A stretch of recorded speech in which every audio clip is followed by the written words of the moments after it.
If you grew up in the 1980s towards the 1990s, then you have the idea of the memories that we used to create at that particular moment. One of the most significant things that shaped our memories during that time was Kodak.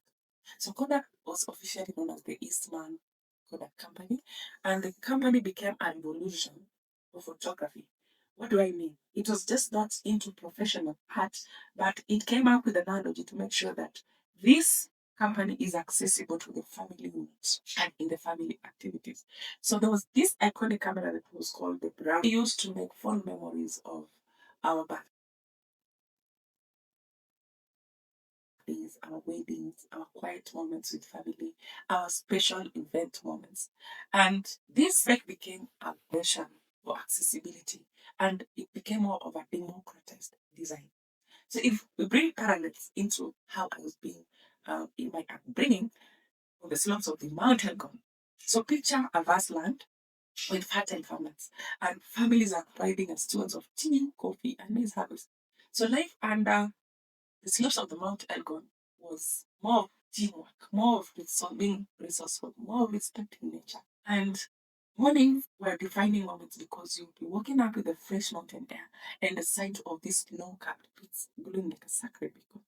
So in this closely knit community, we shared traditions, we relied on collaborations, and we thrived in challenging yet rich environments. And this became a profound moment for my life and foundations of my life now and in the future, especially as a project manager. So I made this simple yet dynamic life. One memory stands out for me, and it is very transformative. This was the day of my Kodak photograph. It was like a kick-off project for me. It became the spark for lessons in preparation. I learned through it. And looking at it now, I could look at important lessons such as stakeholder trust, delivery under unique constraints, and even preparation. So the photographer in this context was a very respected figure in the community because he moved from one homestead to another. His significant role here was bringing in the technology and expertise to preserve our treasured memories. So his visits were actually met with gratitude, excitement, and generous hospitality. For us children, this was a moment in time. His arrival was much more than taking a photo. It represented an event worth orchestrating. So the task was simple yet profound. So we prepare for a moment, we prepare for the moment, right? So for a child growing up in the shadows of the mountain god, this felt like a high stake milestone. So my mother here, I'll call her the master project manager. And in fact, the unspoken leader in this case. She swiftly mobilized her resources. How? She quickly bagged us. And remember, it is in the cold weather that you're bagging in quickly in the cold water. So this her goal here is to ensure that we shine. Then quickly she's pulling out our special occasion clothes. I don't know from where, from the special place that he puts them. What do I say special occasion clothes? Because these are clothes that we didn't wear on our everyday life. And we could call them the Saturdays. She's quickly applying petroleum jelly on us just to give us a Polish look and a fitting of austerity. This, looking it back at it today, I relate it to quality assurance in project delivery. So back to the photographer, his task was mirrored, his task actually mirrored that of a project manager, his post scope delivery. Okay? So he had to schedule visits within time constraints, align priorities with multiple stakeholders. And in that case, the different families that who are living under the slopes of Mount Elgon. And besides that, he was to execute the act flawlessly under variable condition. And we'll just get to that very soon. I'll tell you the variable condition that this guy endured. So he was to ensure that every photographic output captured the essence of the moment. You see this? So the day unfolded, like the rapid faces of a high-paced project life cycle. As the photographer framed the shot, I sat nervously, still dressed in my Sunday best, and prepared for the detailed instruction of my project leader, my mother. So just when it felt like the task was rolling out nicely and it was on track, a pivotal yet unexpected risk emerged. So when his camera emitted the flashlight, guess what happened? For me, as a child, I remember I was raised with the belief that flashlights belong to thunderstorms and lightnings.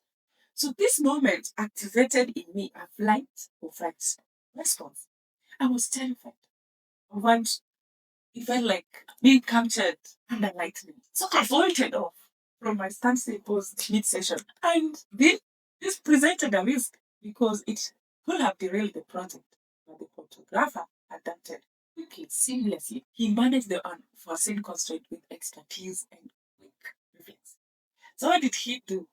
So this guy, recognizing that I'm fleeing, and he just took and seized the opportunity. So he quickly rented his equipment, yeah, and captured the shot mid motion. So remember, I was here for the memory, seated, well dressed, my man of the project leader, waiting for that moment where I just had the best pose. But then, I mean, eventuality happened, and here I am, hands to this photographer. He's taking the picture mid flight, right? And with that, he actually preserved the moment of pure. This became more of a pure moment, right? So it became more of a pure moment and authenticity in joy. So the result became a photograph that is more than the capture image. It became a symbol of agility in execution, quick decisions in terms of uncertainty, and the ability to recognize and leverage opportunities even under constraints. So for me, it shaped my foundational lessons as a teacher. So speaking of creations and beginnings, the story I've just highlighted to you shows you a sense of creation, a sense of where it all began. And sometimes in life, we go through these situations, and most of the time, for me, normally when I'm at the end of the issue, at the end of what I've gone through, at the end of whatever specific thing in life that I'm going through, when I'm at the end of it, that's when I question myself, how did this all begin? So if all of us have reached a point in life when we ask ourselves, how did this begin? When did the rain start beating? Like, there's a famous quotation we use, like, when did it become this good, or when did it become this bad? Like, how did you begin? So if as Christians and as Christian project managers, we should have that sense of understanding our foundations in terms of our identity, in terms of our processes and works, and in terms of where we grounded. And that forms the basis and the narrative of this podcast.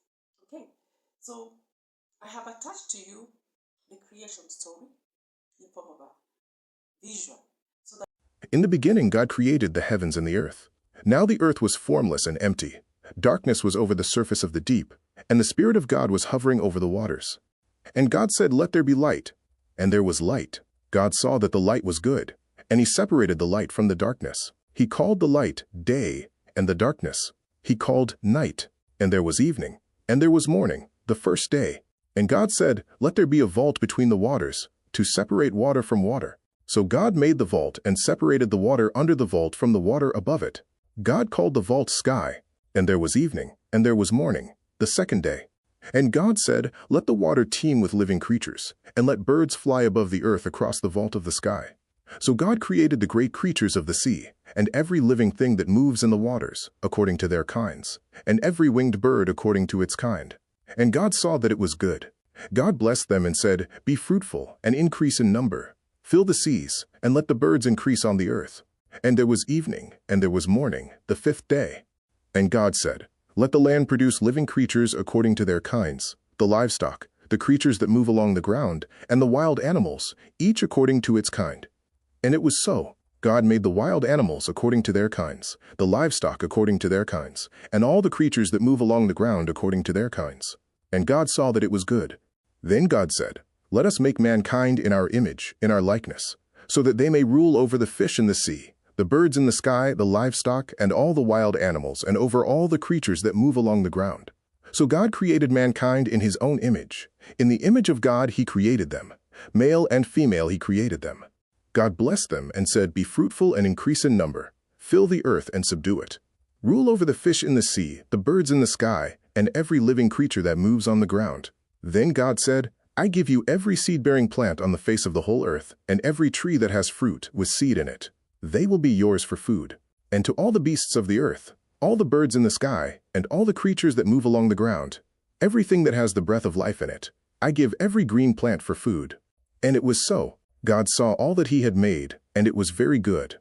And there was evening, and there was... The heavens and the earth stood complete, their vast beauty spread out in perfect harmony. Every star, every ocean, every mountain had been shaped, and the work of creation was finished. On the seventh day, God looked upon all he had made and rested. He blessed this day, setting it apart as holy, for it was the day of completion, the day when creation itself paused in reverence. No shrubs had yet appeared, no plants had sprung forth, for rain had not yet fallen, and there was no one to tend the soil. Yet streams rose gently from beneath the ground, spreading across the surface and watering it in preparation for life. Then, from the dust of the earth, God formed a man. With divine care, he shaped him and breathed into his nostrils the breath of life. In that moment, he became a living being. Now, the story evokes a sense of creation. Just as Genesis begins with the foundation acts of God, bringing order to chaos and giving life to the earth. So Genesis 1, 1 to 3, if I can read it. It says, in the beginning, God created the heavens and the earth. The earth was without form and void, and darkness was on the face of the deep. And the Spirit of God was hovering over the face of the waters. Speaking in the context of how God is bringing order into chaos and giving life to earth, we can still go to Psalms 104, verse 29 to 30. You hide your face, their trouble. You take away their breath, they die and return to their dust. You send forth your spirit, they are created, and you renew the face of the earth. Okay, so this just brings out the vision of how God is bringing order to chaos and giving life to earth. And still it's emphasized in the book of Isaiah 45 and 18, chapter 18. For thus says the Lord, who created the heavens, who is God, who formed the earth and made it, who has established it, who did not create it in vain, who formed it to be inhabited. I mean, this just expounds further that from the chaos, he actually gave life to earth. And he gave life to earth for a reason, that it may be inhabited and not in vain. Amazing. This is still emphasized in 1 Corinthians 14:33. For God is not the author of confusion, but of peace, as in all the churches of the saints. The very reason why there was the creation of the earth was that out of the chaos that we are described in Genesis, where there was darkness, where there was void, where there was without form, there was actually order that was brought. And why did it happen? Because it is in the character of God that he is not the author of confusion. Now that we have read the verses that will guide our understanding of creation and beginnings, right? So first of all, what we have learned is that God exists. And this is a very thing that the world now debates over and over, that is there God? That is the biggest question, in fact, in the world over. But the first step is first to recognize God. In recognizing his existence, that he existed before there was a universe, and he will exist even when this universe perishes. This first step in the acknowledgement is fundamental for setting a foundation as a project manager. Okay, so we need to come to terms first that God exists. And this very question of understanding whether God exists or not exists also drove me into just looking at my experiences and asking myself, when did it come to my realization that God exists? And then my answer to this very question was, indeed, before I was born. Because even before I was born, who knew that I'll be God? Who knew that I'll become God? And who knew that even after I perished, then I live again with God. So the first step in acknowledging a project foundation is actually understanding the core principle that drives it in existence. This also happens in project management, right? So if we want to acknowledge a project's foundation, we want to know, okay, you're being presented with a project to work on. The first thing you start doing is to understand its foundation, its core principles. Why is it existing? Yeah.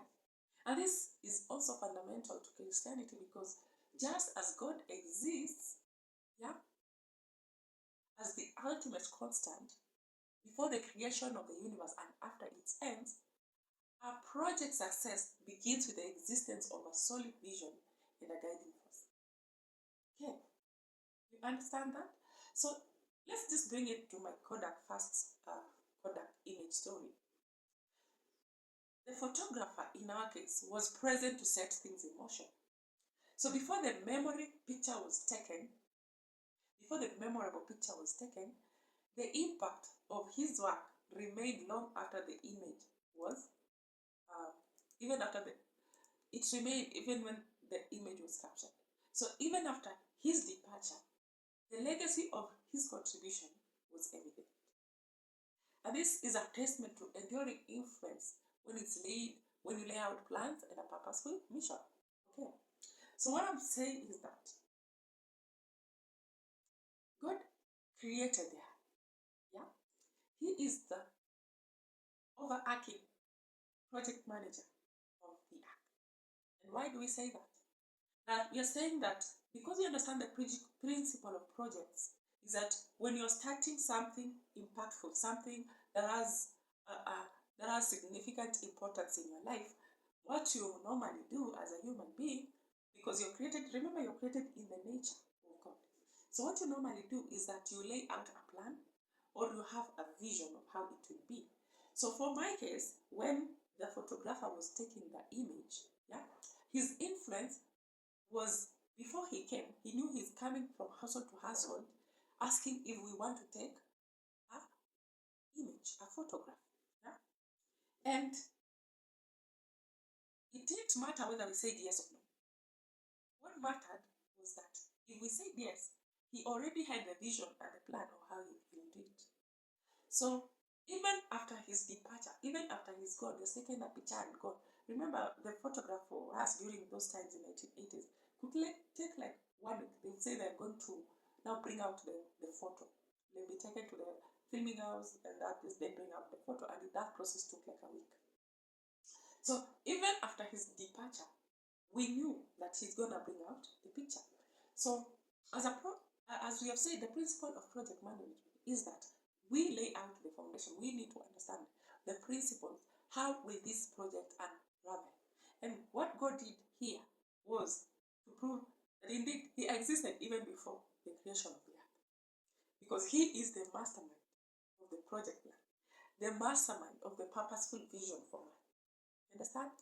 Okay. So when we are drawing parallels between the God's eternal presence and our roles as project managers, as the guiding force that shapes, sustains, and leaving a lasting impact for the project management, then you come to understand that indeed God exists. The second lesson that you draw from the verses that we just read is that God is the main character of the Bible and should be the main character in your projects. Okay. So God in the Bible performs so many activities than any other being in the Bible. From the beginning of the book to the end of the Bible, we see the works of God performing, working, and doing. So from the perspective of a project manager, if we are looking at it as a project manager, in the Bible, God embodies the nature of a project manager. So he consistently, what does he do? He consistently orchestrates, oversees, and executes countless activities. So, God oversees creation. God orchestrates guidance. God executes provision, protection, delegation, and even restoration. And all this, he's working harmoniously towards his divine plan.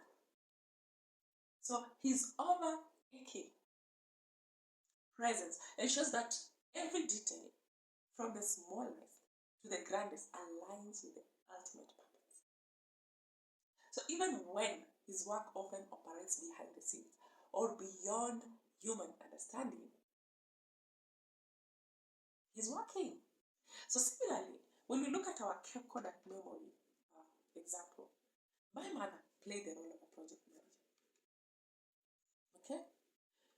With great intentionality. Like now, my mother ensured that behind the scenes we bathed in cold water.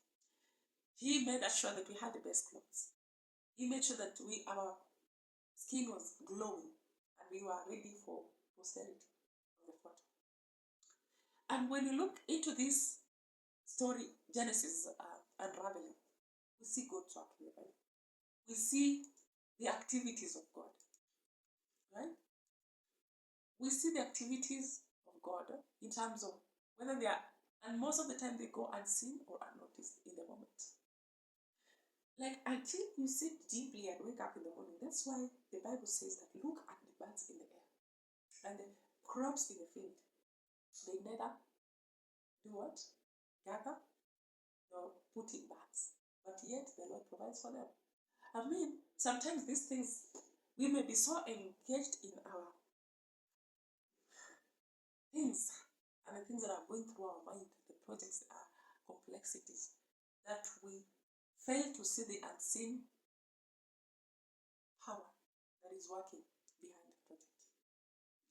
So God is critical in shaping the outcome. He's critical in ensuring that we are prepared and polished and making sure that we are picture perfect. So just like my mother, who ensured that I had the element of their plan by making sure that we had the right attire, the right posture, the right readiness, her behind the scenes effort reflected qualities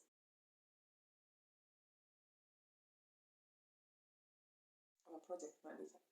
And in essence, we need to try to be committed to the plan. We try to be attentive to the details and we deliver success without seeking immediate recognition. So, when you're looking at impactful leadership, our work often goes unseen. So, we should ensure that the vision, the objectives, and outcomes are fulfilled seamlessly. What am I saying? In our projects, yes, it may seem that we are the one working, but remember, God created us in His image and likeness. So, whatever activity you're taking up, it is not just you working. You are carrying forward the project of God. You are continuing with the creation of God. So it is important for you to look back to the vision, to the objectives, and to the outcomes. What do I mean? It is important for us to be aligned with the Creator God, so that we may be working His work the way He wants us to work, not the way we think that we should work. You and I know what happens when we follow our own things that we want and deviate from what the product owner wanted us to work on. When we are not in alignment with what the product owner wants us to come out with, then we fail to meet the expectations and the deliverables of the project. So the number 3, the Creator God has done what no humans could do. God is the creator of heaven and earth. And God is not dependent on the universe, but the universe is dependent on God. What am I saying? What God did was uniquely God's work. Now, if I'm looking at it in the perspective of a project manager, who is also a Bible scholar, this statement shows that in the Bible, God performs works that are undeniably and uniquely His. The creation of the universe out of nothing, in Genesis 1:1, the intricate design of life when He's creating man, the orchestration of divine plans for humanity, and the miraculous intervention that surpass human comprehension. We cannot say that these acts cannot be done or cannot be performed by anyone else but God. Because the scope of their design and the execution lies solely within the realm of omnipotence and omniscience. His divine work is distinctive, it's awe-inspiring and irreplaceable. So if you are looking at my Kodak story, the photographer's output was this unique representative of mastery in their craft. The photographer demonstrated exceptional expertise when they adjusted to capture the motion picture. So remember, I was so scared. I thought when the photographer will take the photo, it's just a seamless motion and just sit there, sit pretty, and he takes the photo. Then boom, there was a flashlight. That's when, as a child, I went away. I took a flight. And because this photographer, in the context of a project manager, realized the risk that is coming about, he anticipated the risk and took the motion picture. So by doing so, he actually demonstrated his exceptional expertise.